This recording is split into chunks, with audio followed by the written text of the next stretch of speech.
Come on, Rick, don't do this to me.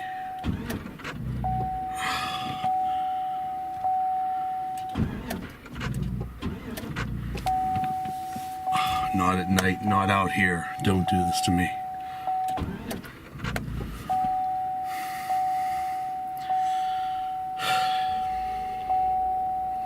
All right. It's gonna have to be quick.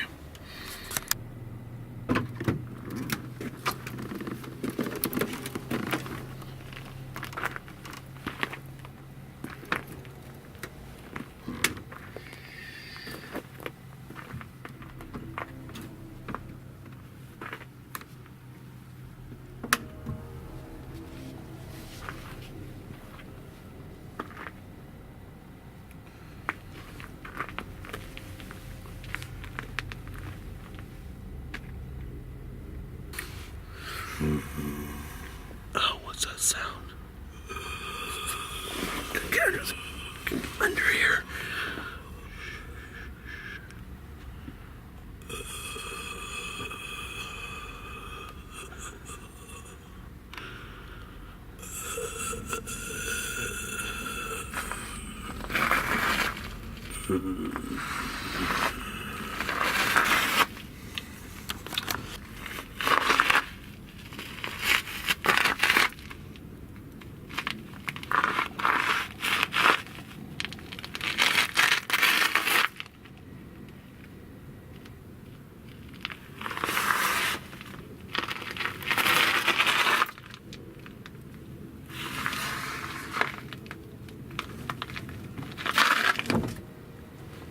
Flip-flops? In December? Oh no.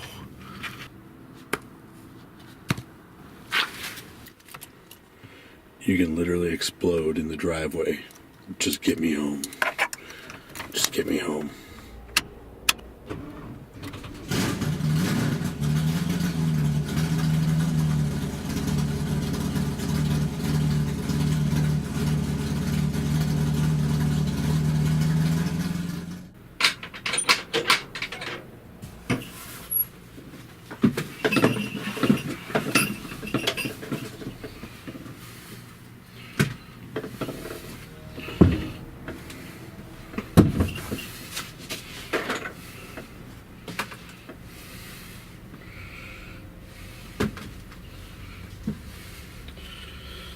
Damn oil pump almost killed me.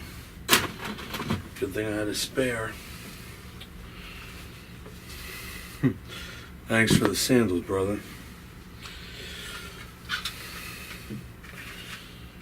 Pokorama, eh? What's that sound like?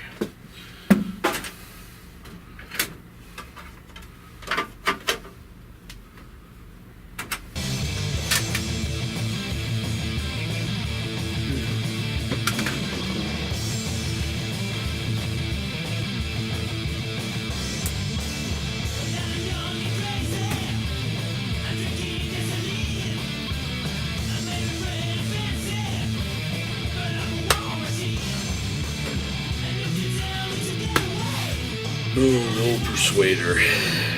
Saved my life again. Glad I found you.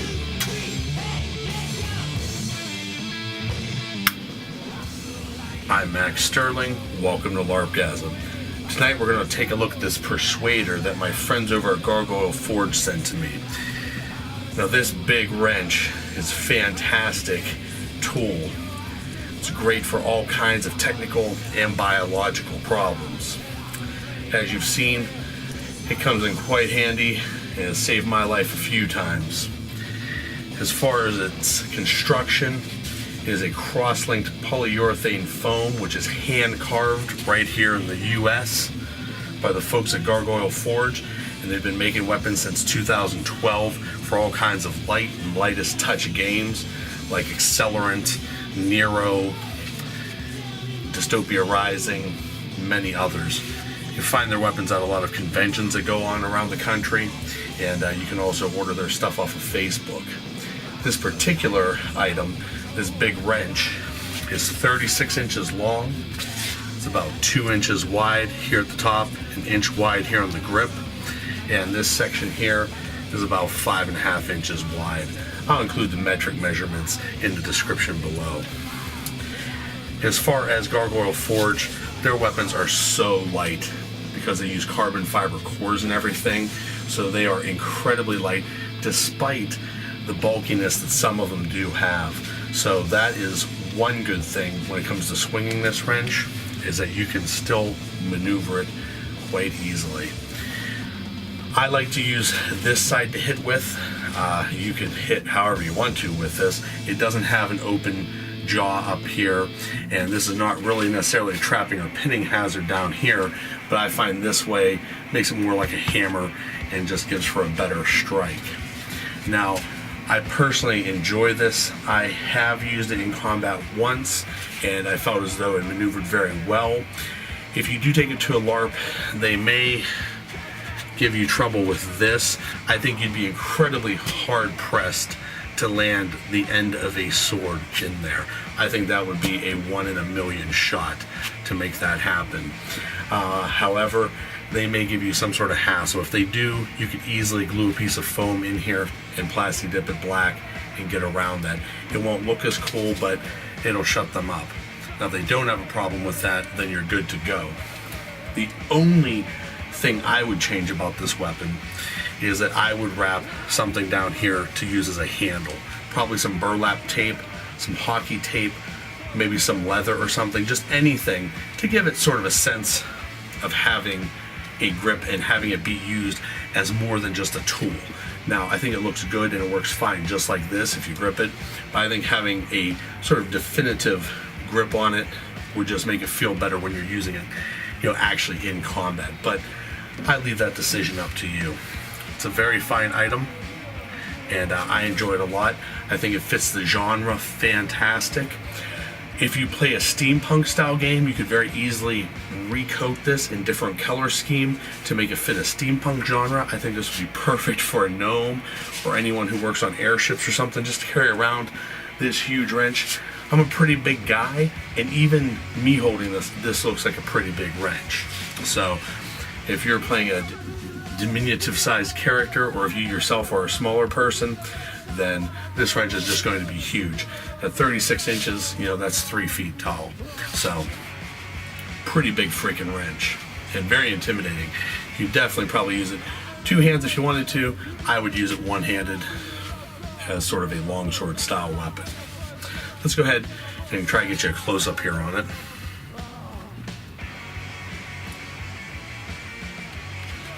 Gargoyle Forge seal.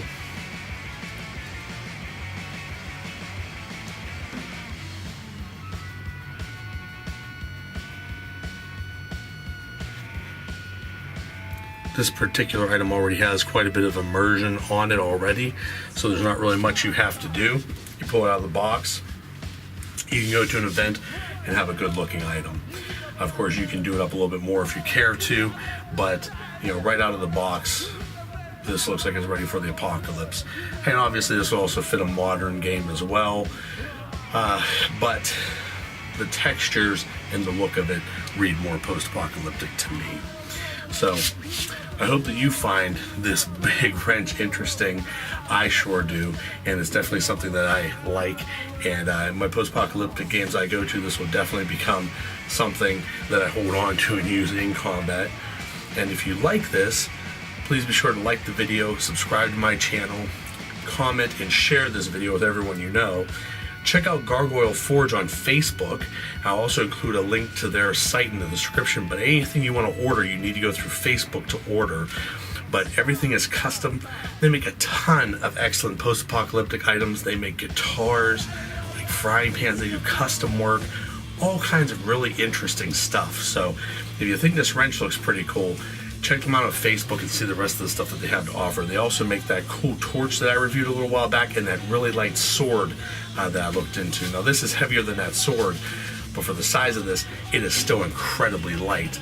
I don't have any way to really weigh this stuff, but I would say that this is certainly under a half a pound, probably under a quarter pound.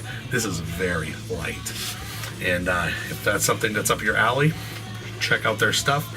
Because it's plasti-dipped, It should be no maintenance. It's definitely latex free. I would suggest probably still coating it in that silicone spray just to make sure it doesn't stick to stuff and to keep up on the longevity of the coating. But if it does start to break down over time, it should be very easy to repair by yourself by just putting some more plasti-dip on it. But they do put many coats on here, so it should be a really long time before it starts to break down and you really start to see any foam poking through. So, as always, adventure on.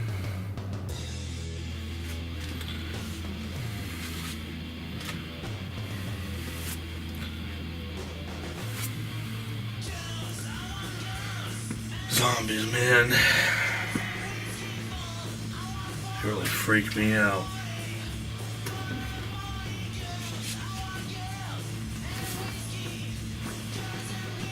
Close enough. Save these for summertime hunting.